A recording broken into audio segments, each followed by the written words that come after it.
Public relations, marketing, and social media and healthcare requires making the right moves at the right time. Welcome to the Overrated and Underused show. Here's your hosts, experienced marketers Jen Jennings and Tom Testa, with special guest Adrienne Stoner. Overrated and underused. The Overrated and Underused show. Welcome back, everyone, to another episode of Overrated and Underused. We're your hosts, of course, Tom Testa and Jen Jennings. And Jen, over the last month, we've actually had a lot going on. So for those of you who may have missed hearing our amazing voices, I'm sure you have us on demand. You can hear us every day, every week, really, if you'd like. But we actually joined Carol Flagg, who's one of the hosts on Healthcare Now Radio, for their latest episode of What's My Tagline, and I think that was a real fun thing. I think I enjoyed that a lot. How about you, Jen? Yeah, it was a great conversation. Always fun to talk with Carol. So definitely recommend going to check that out. It's one of the on-demand podcasts running on the network. So yeah, that was fun. You can hear us twice this month. And I forget, but what was your tagline? We don't give spoilers here.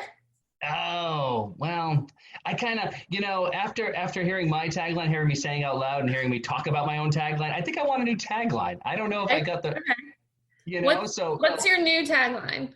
Oh God, I don't know. And I think maybe, maybe listeners have to tell me what my new tagline is. Maybe that's something. If they, we need them to talk to us about for our Adrienne inbox, right? We need to get their input.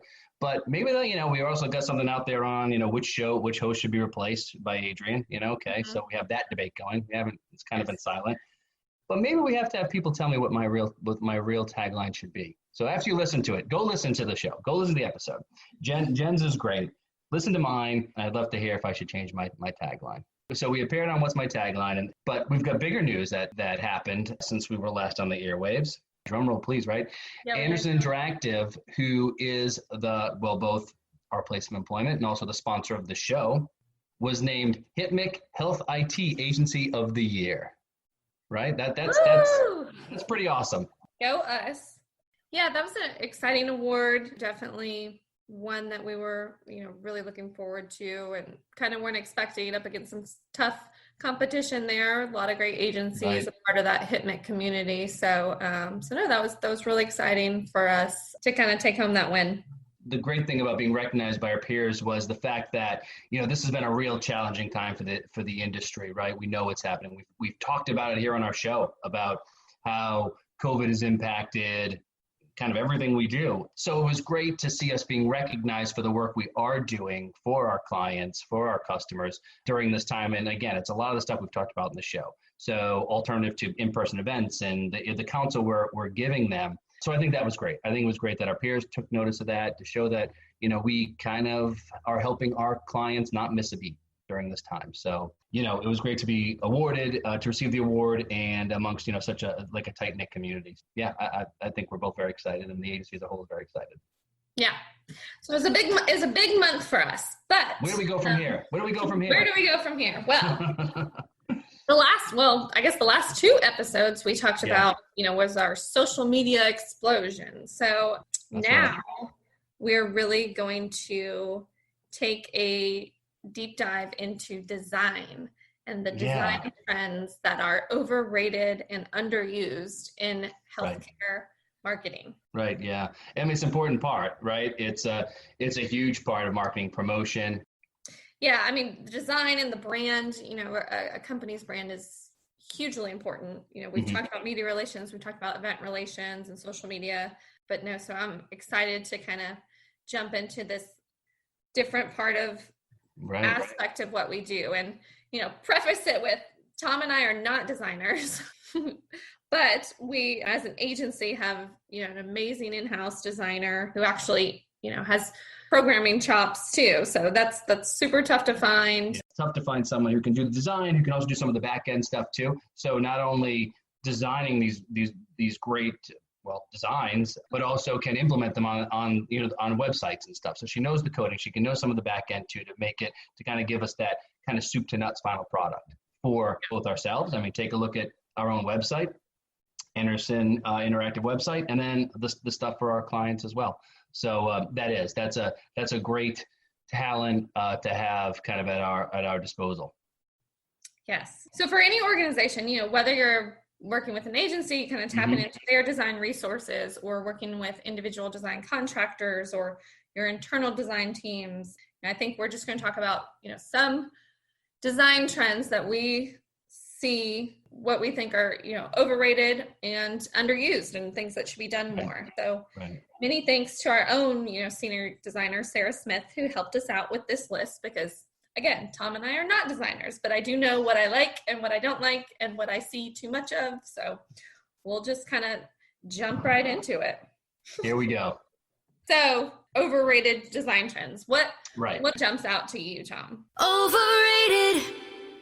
Oh my goodness. I think not really turning to a professional, right? I think sometimes everyone, including I would say myself, you, even our boss, we all think we're designers, right? Hey, I can do that. I can design that. So I think something that's really overrated is people tapping into these inexperienced designers, and it can be anyone from friends, someone who does it kind of on the side. Oh, I used to do some design, to, trying to even jump on and try and learn it yourself online. Like, if I watched a video, I think I can design away.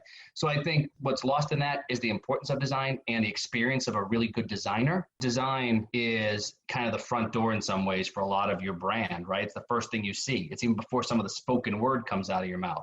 So it's so important, I think, to really tap those folks who have done it, who have the experience, and like we said, like our very own Sarah Smith. Definitely, I can get on board with that. I think, really just setting up, especially some of those more important pieces, like your logo, website things, collateral pieces. I mean, you could work with an agency or, a really experienced designer. Yeah, they're going to cost more money, but you're paying for the quality of the work that you're going to get. So you can work with them and set up a lot of your initial and main pieces. And then you could tap, more, inexperienced kind of designers or, cheaper contractors, whoever, to kind of manage smaller projects, like updates, or like, hey, we need a PowerPoint presentation or something. As long as they're keeping with that initial brand setup. But I definitely like building a brand for a company. If you're rebranding, if you're building a logo, if you're wanting to revamp your website, or updating all your collateral to kind of refresh it into the current year, is such an important project that, you really just don't want to tap on your friend from college that has a little bit of InDesign experience. Right. I'll tell you one other thing, and I know I'm just going to say the word and then I'm going to let you take over. Okay, ready? Stock photography. Go. Overrated. Stock photography. Yeah, good. I know. It gives me hives. No, actually it doesn't. I love stock photography, and we use it for, a lot of email marketing things, and because you have to use stock photography. I mean, you have to in some cases. Yeah, but there's so much stock photography that's overrated, especially in healthcare. It's like handshakes, or just hands in general, or stethoscopes. I mean, it's just like the same image over and over in different ways. Yeah, I almost call it like obvious stock photography. Like, okay, no kidding, really, you're this is for medical. I mean, you have to have some semblance of that, of course. If you're an auto dealer, you're not going to have stethoscopes flying around some ad, but yeah, some things I think are a little bit too obvious, or over, like we said, they're overrated because they're overused. And I think that's part of what brings the value in a designer, in that, we really try to look for, in a lot of cases, I call them more like editorial shots, where it's just not such an obvious, it's just more like a concept versus the literal meaning. Like, it's just something that's more obscure. I don't know if I'm finding the right word. Well, I think the word smart, like you said, something that can be smart. Say you would go to hymns. And when that ever happens in 25 years from now. So, we if you had 15 pieces of collateral from 15 different vendors that are all kind of in the same space, you might see oh gosh, that's the same piece of stock photography. So it's to be able to think of if we were to put all 15 of these vendor pieces on a table, what even makes us stand out, and when we're using kind of images of photography, whether it's stock photography or, unique photography, if that makes sense. Yeah. And that's the risk you run with using stock photography, is that your competitor could go grab the same image and use that too. I mean, there's nothing worse than putting together this ad that you think is brilliant and then seeing that same image used by another company. Right. Or gosh forbid, a competitor. Well, God forbid. But, Yeah. And I mean, one step down from actual just doing your own custom photography is really customizing the stock photography that you purchase. Okay. You can colorize them different ways. You can crop the photos differently. You can reverse them, edit them, add in, product screens to the computers or tablets. Right. If you have, your smiling face pointing at the computer screen, just laughing and so happy at what she's looking at, you should definitely just not have a blank computer screen. Right. Exactly. So there, that horse is beat up, it's out, but stock photography, folks, kind of think outside the box. Okay, moving on. Well, we talked about, the logo being such an important piece of a company's brand. Sure. But something that is overrated too is just having a overly complex and detailed logo. Overrated.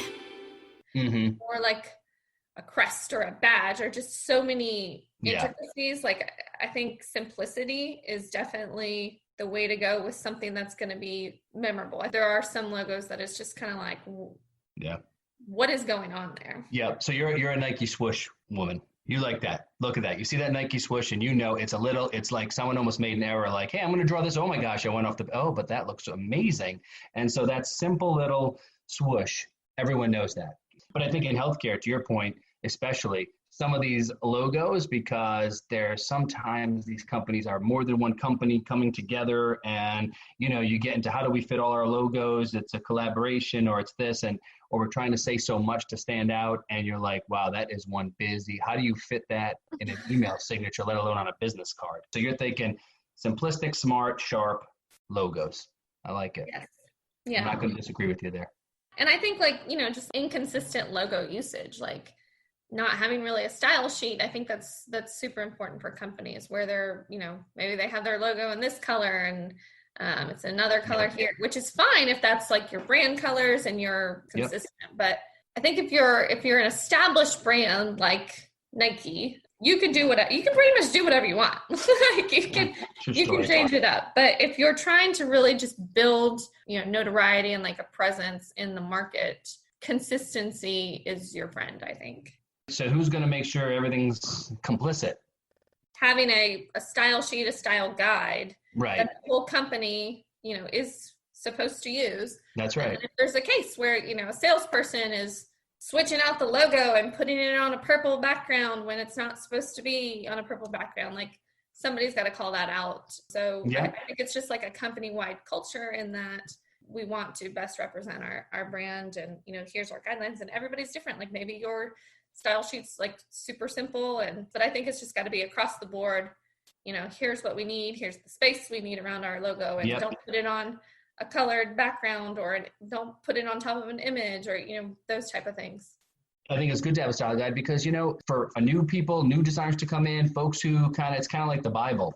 Most designers would agree with you. I think they prefer having a style guide and all right, to be able to kind of work from. Finally, I made friends on this show. Excellent. Right. Well, if you are just tuning in, you're listening to Overrated and Underused on Healthcare Now Radio.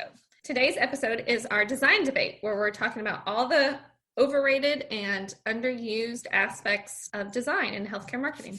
Now I think we got to get into some of the stuff that this is what people really come here for, I think, is to say, okay, so what are some of the trends? And today we're talking design trends. So time to get into some of the underused design trends. Underused. I think something that's underused is, really dynamic and animated pieces. Like static pages on a website, those can be kind of dull. So I feel like if you can bring in explainer videos or animated infographics or podcast recordings and deliver your message through those type of mediums, I think it really just kind of brings the content to life more. Right. Someone, on the marketing side might say, oh, I'd love to do an explainer video. I'd love to do an animated infographic, but it costs a lot. That's not something that potentially my in-house designer can do or a designer I'm working with can do. So I got to outsource that aspect of it because animation is totally different. It's almost like a different set of chops than a designer.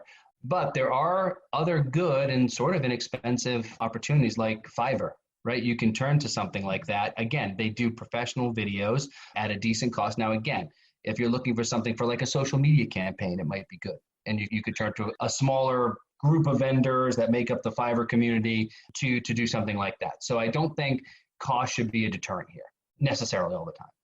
Right. Certainly you don't want that to be everything that you do. I think there's always like, maybe that's another thing that's underrated, is like a good mix of like your tactical ratios, and that like, oh, well, we don't only just do infographic after infographic after infographic.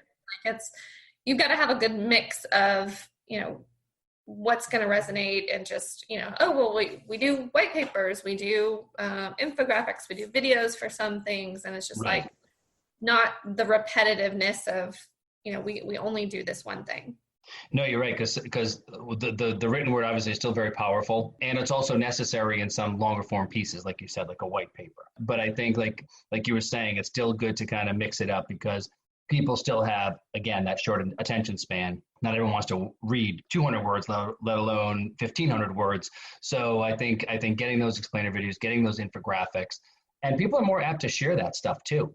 So those things tend to go a long way, because, I might not share a white paper on my social media handle necessarily, but I might share a really cool animated infographic or explainer video. Yeah. So, I mean, I think in some aspects, like some people say, oh, well, we've got to make everything dynamic. Everything's got to be animated.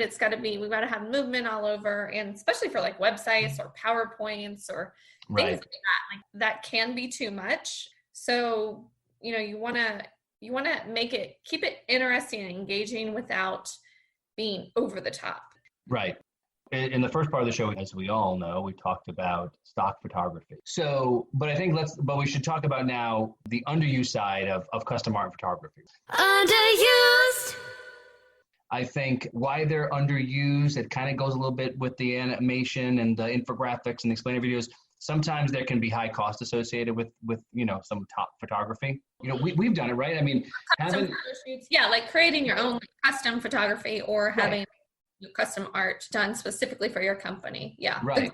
I mean, the benefit is that, like, especially if it's something, that is going to be really tied heavily to your brand. If it's custom photography in a photo shoot that you've set up, is nobody else is going to show up with that photo. Right. That's very true. And you can art direct too. So I think it is underused, and I think people should give, as you said, give custom art and custom photography a second thought. So I think this is probably my last underused. Okay. Item. It's the last one I got. Tom may have another list, but my overrated list, I could talk for days. But underused, when it comes to emails and email marketing, I think something that doesn't happen enough is simplifying the content. Underused. And having like one singular message and call to action versus, writing paragraphs and paragraphs in marketing emails. Use infographics, use pictures, use a video instead, like an explainer video and like 2 sentences of copy for people to go watch the video. A lot of companies feel like they have to throw everything in and throw everything at them. And I think that just gets lost. So you think that sometimes an email campaign or even just a singular email that someone would send, it gets a little bit too long, too off point. Yeah. And I'm guilty of it also. Like when I in my writing more so than probably, our email marketing, but I feel like I've got to put all the information in there, got run-on sentences. So I always have to check myself on that, because you can probably tell by this radio show, I just, like to ramble on. We love you rambling. That's, come on, Jen, don't worry about it. No, it's good. No, but I know what you're saying too. I think often some people would forget that, that's why it's called a campaign, right? Or an article series or a radio, program. Like, it's like, there's many more to come. So it's a series. So you don't have to necessarily, it's more the teaser, teeing it up, teasing the next piece, making your point, teasing the next piece, then leading to the next piece. So, but no, I think that's a good point. I think sometimes you see some of these, and again, it goes even back to the attention span of the reader. No one wants to scroll down. They kind of say below the fold, when you're back in, hard copy newspaper, but kind of like below the scroll. It's like if you're scrolling too far down, even on a web, an email, you've probably lost them. So, no, I agree with that. I think that's very underused. Yeah. I think now it's time to jump into Clinician's Corner. Let's do it. Clinician's Corner. You know, a lot of these overrated, underused design trends that we've talked about work for, you know, all sectors of healthcare, vendors, providers, but these are a few additional ones that kind of, you know, really jump out to us specific for providers and clinicians. Where regionalization is obviously very key for providers, right? So they have to have a regional focus. And I think some of the stuff we're about to talk about is it's even more so important for them than even some of the marketers that we talked to in the first part of the show.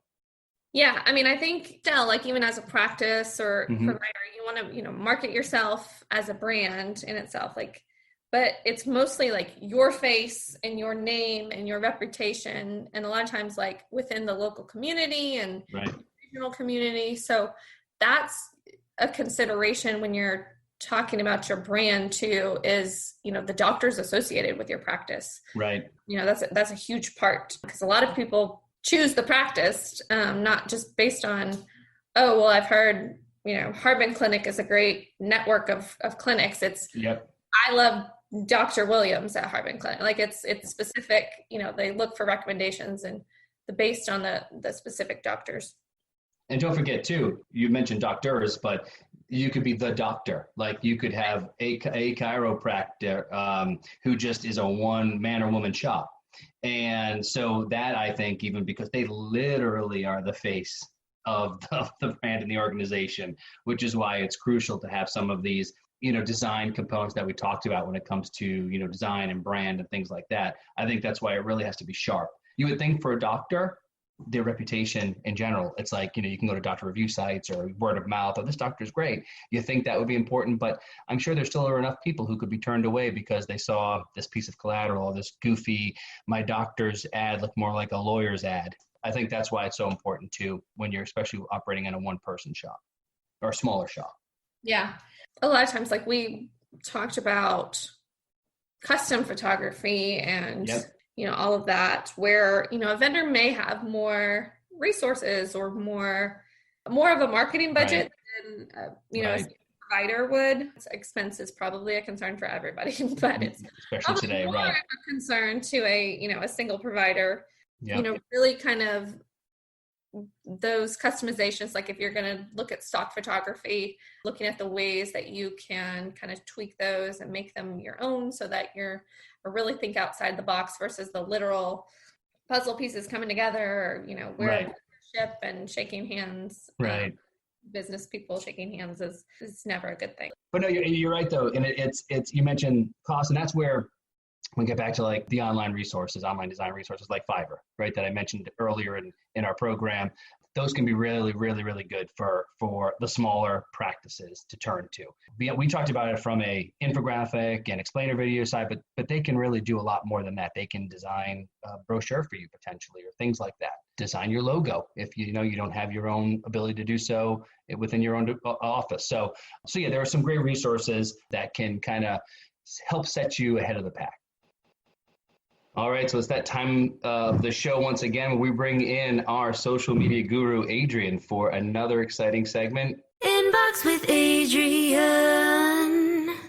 Adrienne, Jennifer, and I had a good discussion for the first half of the show. We talked a lot about design and design trends and what's, of course, being just used too much. And then, of course, we got into some stuff that folks should look into. But now I think it seems like you've had some questions here on the design side yourself in your inbox. So let's turn it over to you, Adrienne. What do you got today? So we got this question a while back, but we've held on to it because we had our layout put together and we knew this segment was coming. So the question is, can I use free images from Google Images, or do I need to pay for them? The short answer is you cannot take images from Google and use them. No stealing. Yeah, you can't steal. They have a copyright protection. So it would be in your best interest to not go down that avenue. You know, there's things like Shutterstock or iStock images that you could use if you don't have a graphic designer in-house. Fortunately for me, I have a graphic designer. So when we have a new campaign come up, I can just reach out to Sarah and say, this is what's happening. This is what I need. Can you get it to me? And I don't have to worry about it. Mm-hmm. Well, what you may not know is that Sarah gets them from Shutterstock and iStock.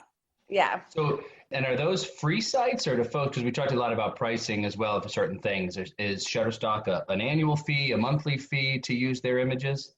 It's a subscription site, so you Okay. can pay per image, or you can have monthly plans or annual plans. But now, Adrienne, so, definitely when we're talking about like ad campaigns and collateral pieces, yeah, you don't want to steal images off Google. But what about when we're on social media and we're doing like our GIFs, our GIFs, and JPEGs? Well, I think those are totally fine because now Twitter has the JPEG, aka GIF icon on their screen. So Twitter and the GIF GIFs have worked out their rights together. So if you add it directly through Twitter versus like pulling the image from a search and then putting it in there, you can do that. Right, absolutely. And the age-old debate, it's GIF or GIF? So I think that it's GIF. I've Googled it and had them say it for me, and it says GIF. That's great. So basically, moral of the story, don't steal images. They're great for inspiration. And That's what I was going to say. I will go there for inspiration, but that's as far as it goes. I don't think it's ever okay to use anyone else's images. Well, that's a wrap on another episode of Overrated and Underused. We want to thank you all for listening. Next episode, we're going to get into a different topic, one that we kind of teased in certain places, awards versus case studies. So we are sponsored by Anderson Interactive and can be heard weekdays at 10 a.m., 6 p.m., 2 a.m. Eastern on Healthcare Now Radio. Email your inbox with Adrienne questions to hello@andersoni, that's the letter I.com, or tweet us at Jen_Jennings, Tom_Testa, or Adrienne_Stoner. And of course, don't forget to use the hashtag #OverUnderRadio. yes, and don't forget to tweet Tom and suggest what his new tagline should be. Please, I need help. Thanks for listening to the Overrated and Underused Show with your hosts, experienced marketers Jen Jennings and Tom Testa, and special guest, Adrienne Stoner. Overrated